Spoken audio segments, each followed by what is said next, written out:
además de todas las tribulaciones que estamos pasando adentro, en el frente interno, y con este matiz que le ha dado a la gestión Valenzuela, la fuga de Pinturita and Company, el frente externo lo tenemos perforado, Dios mío. Lamento tener que decir esto, pero está perforado el frente externo. ¿Cómo podemos nombrar como embajador a un caballero que de repente hoy día se decreta que no puede salir del país?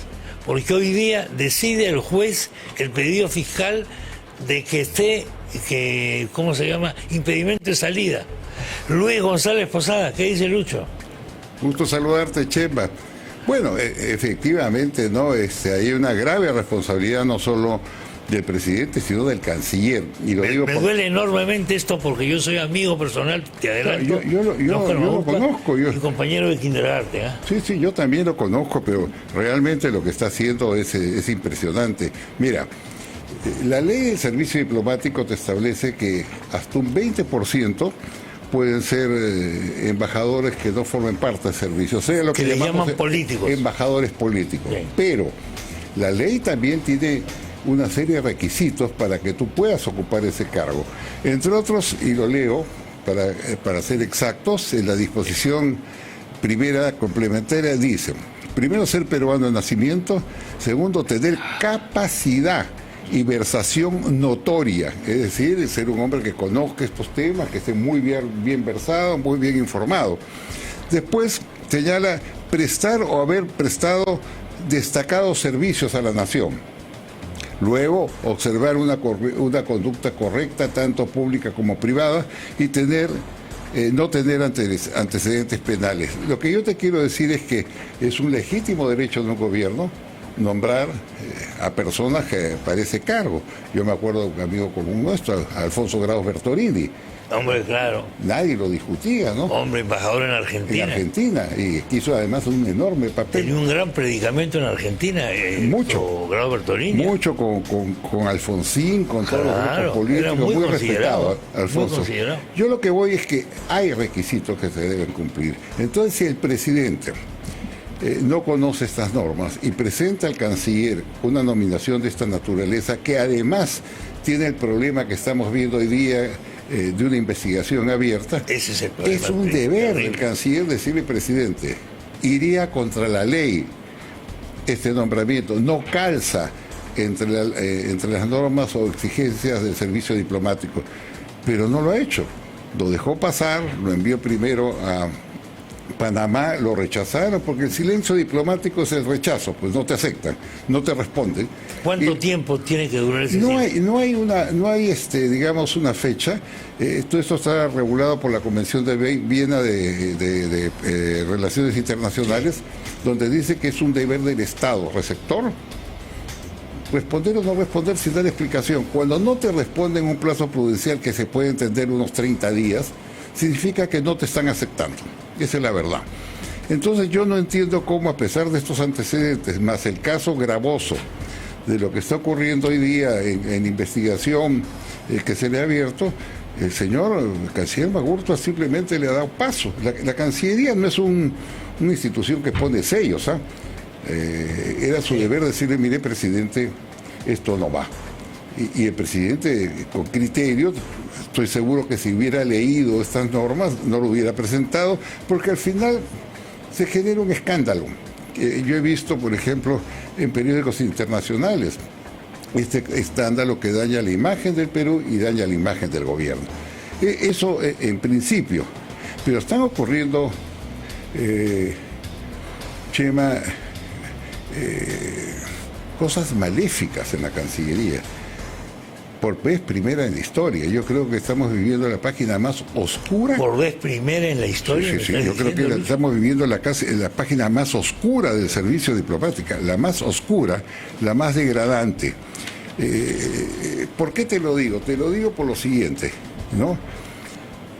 El Perú tuvo la noble iniciativa de impulsar el Grupo de Lima. El Grupo de Lima, correcto, sí. Lo conocemos bien, lo hizo en el 2007, lo integramos 20 países del hemisferio. A ese esfuerzo se sumaron todos los países europeos, más, por ejemplo, el Reino de Marruecos, más Japón, más Israel. O sea, formamos un bloque democrático con el propósito de desconocer una elección fraudulenta de Maduro, pero no solamente con ese propósito, sino también de exigirle respeto a los derechos humanos, libertad de los presos políticos, punto final a los asesinatos y las torturas.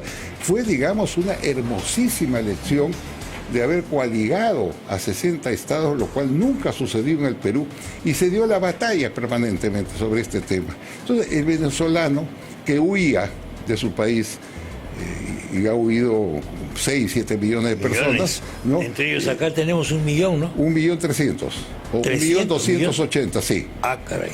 Entonces, se sintió protegido, se sintió que por lo menos en los foros internacionales habían voces, entre ellas en el Perú, que denunciaban esos hechos.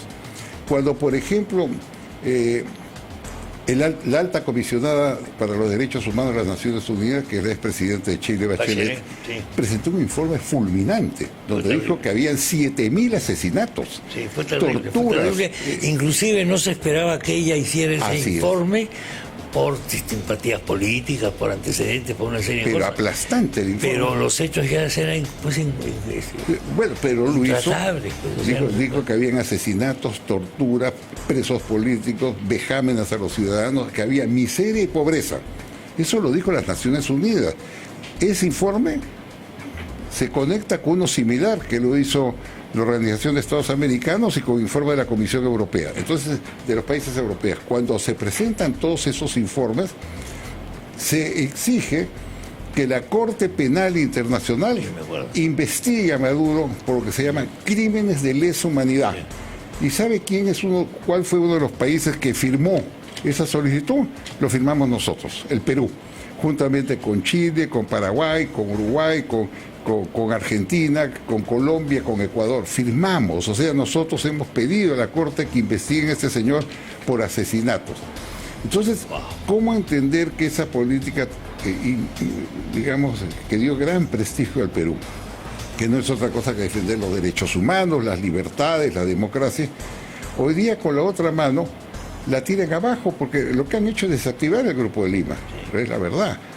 Y por otro lado, reconozcan como presidente a quien han acusado durante todos estos años, no solamente el Perú, sino las demás naciones, como un asesino y como una persona corrupta. Yo quiero decirte, por ejemplo, ¿no?, que el propio canciller Maurto, hace 10 meses dio una conferencia de prensa, tuvo una entrevista donde se expresó en los términos más duros sobre Maduro. Lo leo textualmente, ¿no? Dijo Maurto: soy un convencido, ¿no?, que el gobierno de Venezuela es una alianza de corrupción y narcotráfico. Dios mío. La corrupción es infame. Además, planteó sanciones para Venezuela y respaldó la denuncia del Perú ante la Corte Penal Internacional. Entonces, ¿cómo explicar este volterezazo, este cambio, que a quien más daño hace son a los pobres venezolanos, que ahora se sienten desamparados y que naturalmente con ello desprestigia enormemente la imagen del Perú en el exterior? Yo te lo digo porque esto es muy grave, enormemente grave, porque en el fondo implica que la plataforma diplomática del Perú no se ha puesto al servicio del chavismo, pues, claro, ¿no?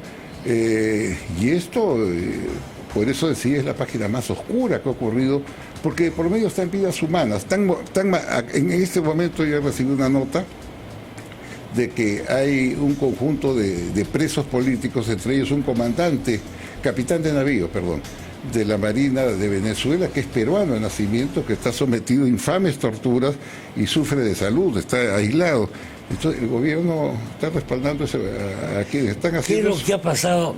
¿Tú te acuerdas que se generó un escandalete cuando el viceministro dice, de acuerdo a la decisión del Grupo de Lima, etcétera, etcétera, no hay autoridad legítima en el país?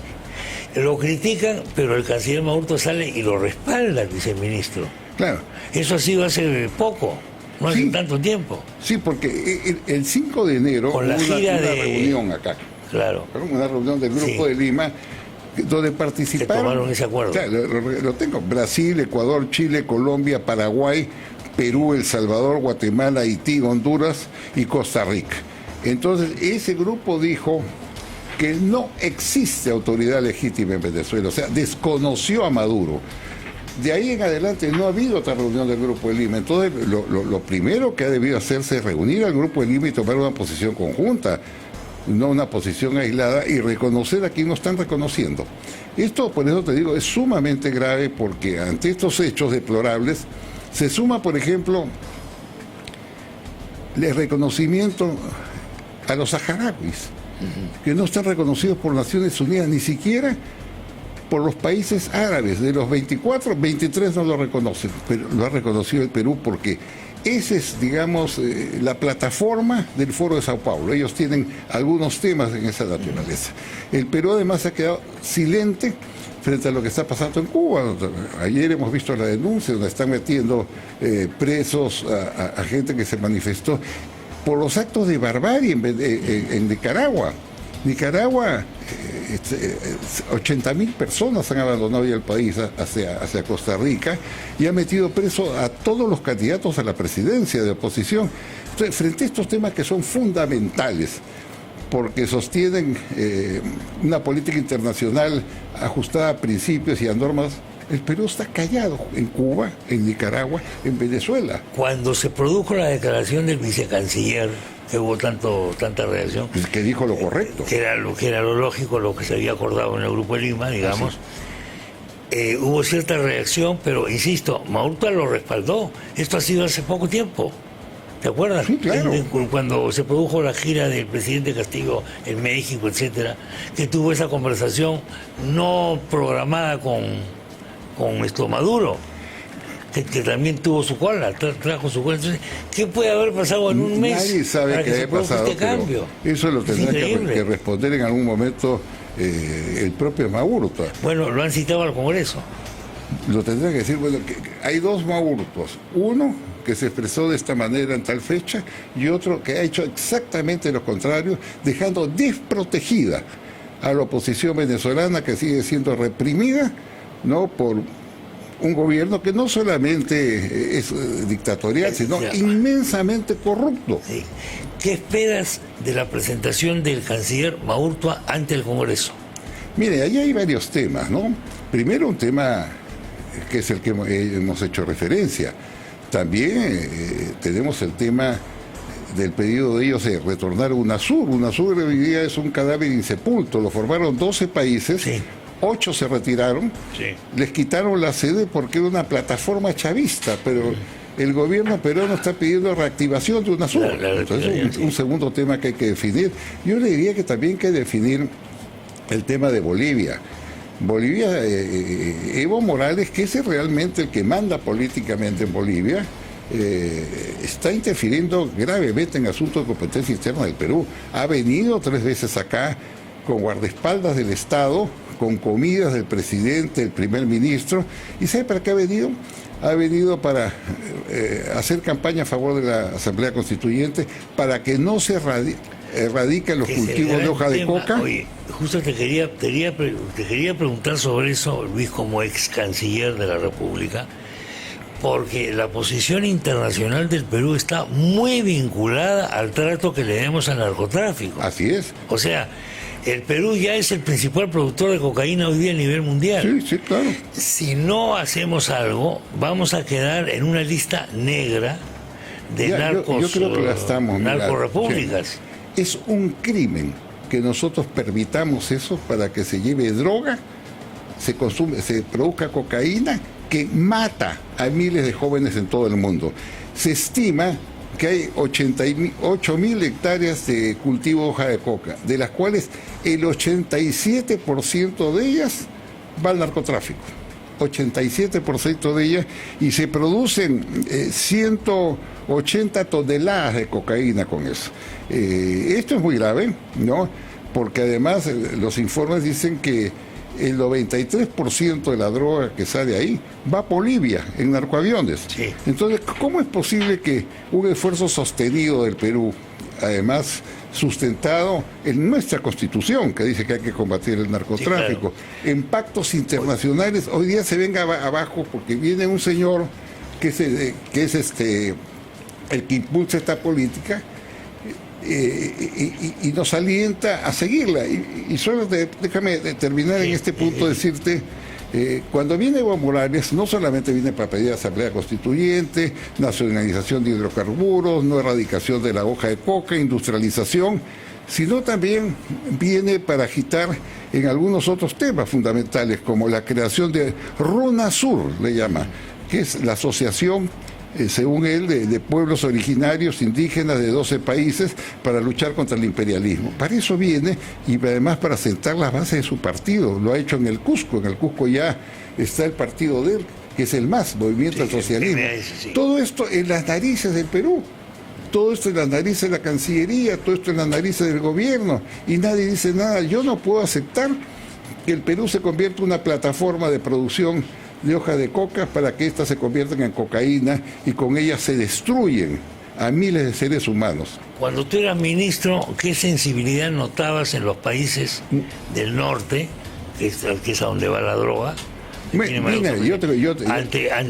Ante el Perú, sobre esta cuestión de la posición peruana, claro, sobre esto? Cuando yo fui ministro, yo recuerdo muy bien que presenté ante la OEA una resolución que ahí debe estar, donde acordamos formar una alianza entre países consumidores y productores de hoja de coca para luchar contra el narcotráfico. Yo me sentí muy satisfecho por una resolución de esa naturaleza porque significaba la coalición de los estados. Entonces, ahí hay una preocupación porque el narcotráfico también significa sicariato, claro, delincuencia común. Son grupos armados, mafias, son ejércitos armados.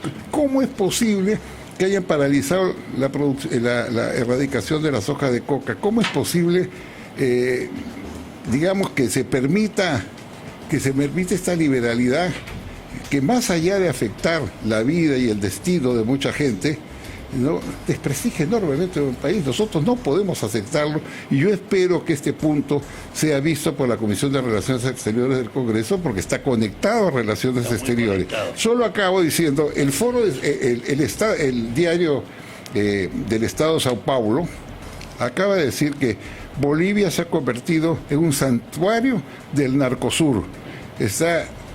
Y están produciendo una cantidad enorme de hojas de coca, y además dice que el centro de toda esta campaña es Evo Morales, que con ello quiere además construir los estados plurinacionales. Quiere venderte también que el Perú es un estado plurinacional. Todas estas cosas pasan en nuestro país. Yo lo lamento muchísimo. Te digo con toda razón, en nuestra Cancillería hay tanta gente ilustre que ha formado a los diplomáticos, que les ha dado dignidad, valor, fuerza, como Javier Pérez de Cuellar, Víctor Andrés Belaúnde, ¿no? Raúl Porras Barrenechea, José Miguel Bácula, Carlos García Bedoya, Alberto Ulloa Sotomayor, o sea, gente que ha inculcado una política exterior afirmada en valores, en principios, en respeto a los derechos humanos, y lo que vemos ahora es exactamente lo contrario, y debemos protestar porque estamos perdiendo soberanía frente a hechos de esta naturaleza. Bueno, seguimos conversando, Lucho. Gracias por la visita. Muy bien, muchas gracias. Estamos en contacto. El exministro de Relaciones Exteriores, Luis González, en Distrito